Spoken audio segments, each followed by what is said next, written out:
O que vocês verão neste episódio é, sem dúvidas, uma das mais raras imagens que já mostramos. Ao longo das últimas quase 2 décadas, o Maringá Histórica tem se dedicado a garimpar conteúdos sobre o passado de nossa cidade. Ao encontrar novidades, o nosso objetivo é democratizar o acesso a estes achados. Hoje falaremos em detalhes como se deu a inauguração da estação ferroviária de Maringá, que ficava bem aqui, onde hoje está o terminal intermodal. E para detalhar este tema, que se tornou um entrave para o avanço socioeconômico, apresentaremos registros não apenas em fotos, mas também em vídeo. Fique conosco e sejam bem-vindos ao Maringá Histórica.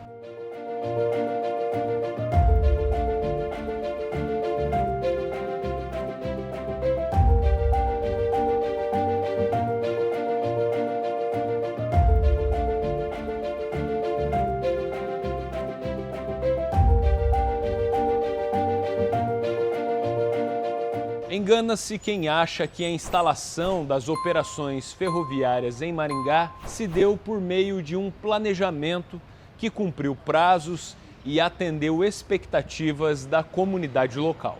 Ao contrário, a demora na entrega dessa obra prejudicou e muito o desenvolvimento socioeconômico. Os trabalhos de preparo da via férrea avançam também com celeridade entre Apucarana e Maringá.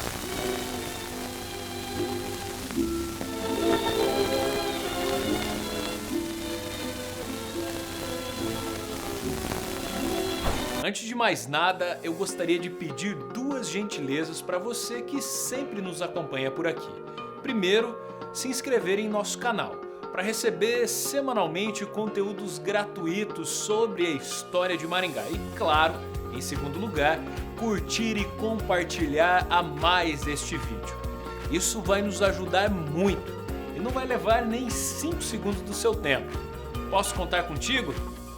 Valeu! Muito embora o local da futura estação ferroviária de Maringá já tivesse sido definido pelo Departamento Nacional de Estradas de Ferro desde a década de 1940, os trabalhos não avançavam conforme o previsto pela Companhia de Terras Norte do Paraná, que propagandeava aos compradores de seus lotes que em breve o trem estaria apitando em solo maringaense. Sem as locomotivas, o escoamento da produção agrícola e a vinda de novos habitantes ficavam cada vez mais limitados. Em resultado, investidores buscavam alternativas por outros modais, como o aéreo e até mesmo o então limitadíssimo transporte terrestre. Mas não eram apenas os paranaenses os prejudicados. Em abril de 1952, a revista O Cruzeiro publicou uma reportagem com o título "Duas estradas esvaziam o estômago do povo". A publicação frisou que 12 milhões de sacos de gêneros alimentícios eram retidos a cada safra, nos pátios e à beira das estradas, os quais seriam suficientes para resolver, segundo a publicação, o problema crucial de alimentação no Rio de Janeiro e no norte do país. A revista fazia referência à rede de viação Paraná-Santa Catarina, que tinha 400 vagões paralisados.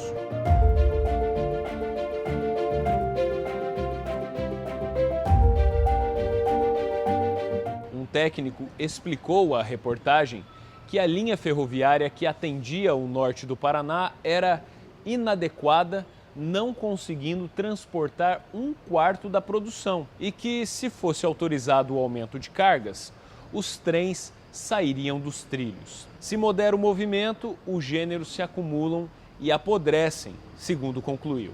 Perante a reportagem, no caso de Maringá, a estrada de ferro que deveria ser construída a partir de Apucarana estava projetada para penetrar no Paraguai até Assunção. Mas vários problemas acarretaram um atraso histórico.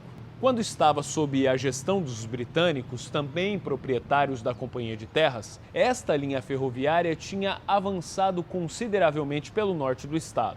Mas, por ter sido incorporada à União em 1944, a colonizadora teve que se desfazer da direção da ferrovia. Passando a ser uma obra federal, havia muitas dificuldades para cobrar agilidade.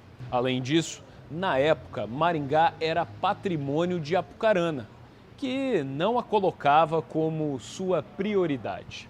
Propondo uma nova divisão administrativa pelo estado do Paraná, em outubro de 1947, a Lei nº 2 criou o município de Mandaguari, aproximando geograficamente a gestão política de Maringá, que foi elevada a seu distrito. Aliado a isso, de modo a potencializar os negócios imobiliários, a Companhia de Terras abriu uma operação ainda mais agressiva para a venda de lotes pela cidade. No início da década de 50, a prefeitura, a colonizadora, a associação comercial, clubes de serviços, entre outras representações da sociedade organizada, clamavam aos representantes políticos pelo início das operações da estação ferroviária de Maringá.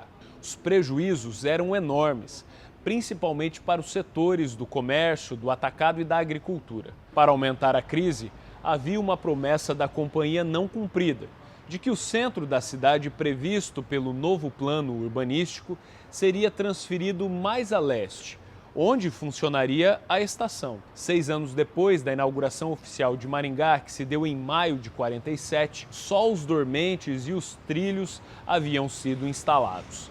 Havia quase uma década que as obras estavam estagnadas. Passando a cobrir o tema, o repórter Benedito Barbosa escreveu várias reportagens e artigos sobre a precariedade das ferrovias pelo Paraná, entre fins da década de 1940 e início dos anos 1950. Em uma dessas análises, Benedito Barbosa destacou que o estado somava apenas 2.200 quilômetros de estradas de ferro. Além dessa limitação, ainda havia graves problemas de articulação, como a ausência de conexões pelo norte e noroeste do Paraná, zona de intensa produção cafeeira.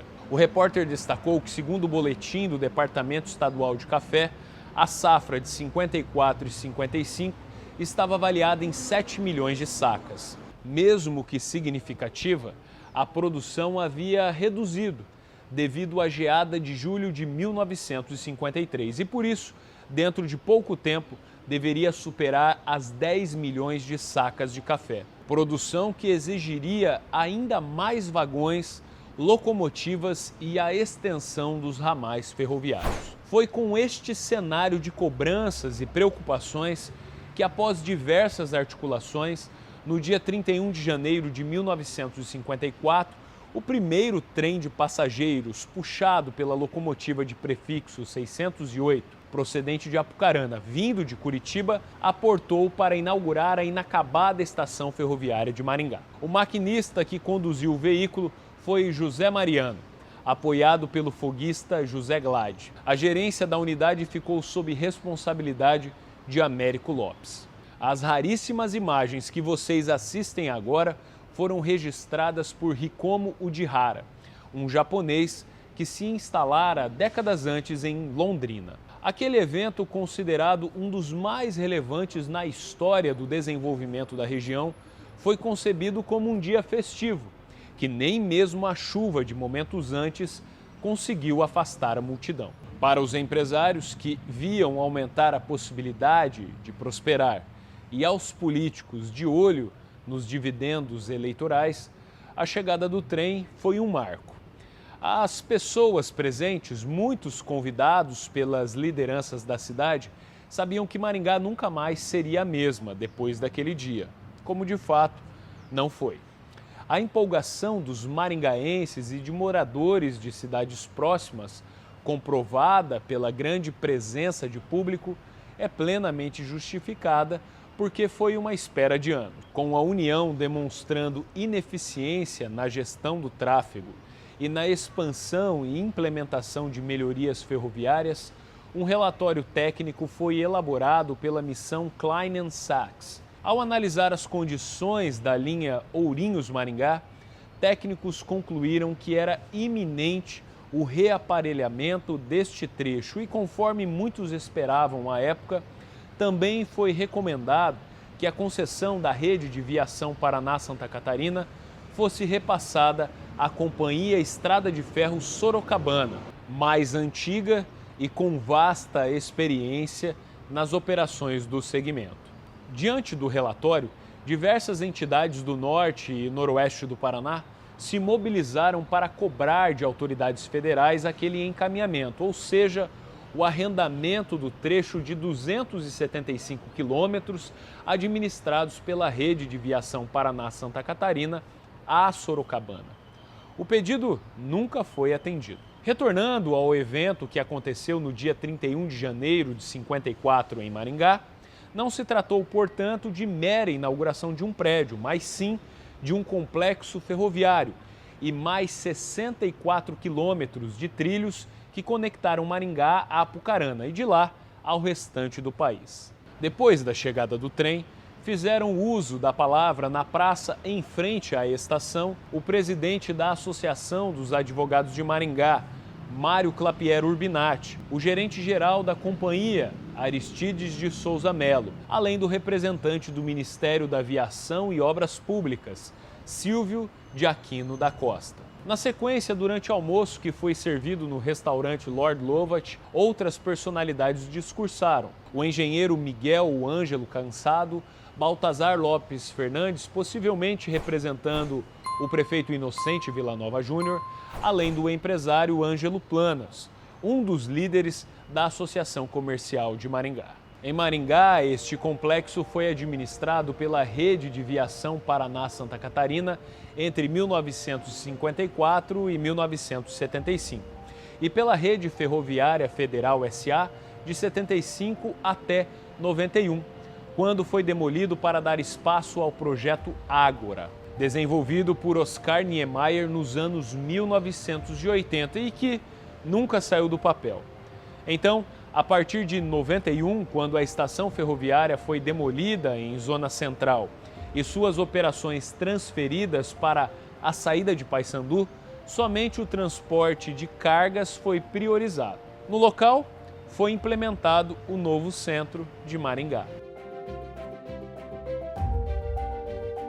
Quanto ao personagem que registrou o importante evento em vídeo, Hikomo Ujihara imigrou para o Brasil em 1910, quando tinha 27 anos. Mais tarde, a sua jornada o levou a atuar como agente da Companhia de Terras Norte do Paraná, onde enxergou no cinema uma ferramenta poderosa para atrair imigrantes japoneses. Entre 1932 e 1962, ele produziu aproximadamente 10 horas de material, distribuídas por cerca de 124 filmes curtos. E aí, gostou? Então curta, comente e compartilhe a mais este vídeo com seus amigos e familiares. Você já sabe, há história em tudo que vemos. Um abraço e até a próxima.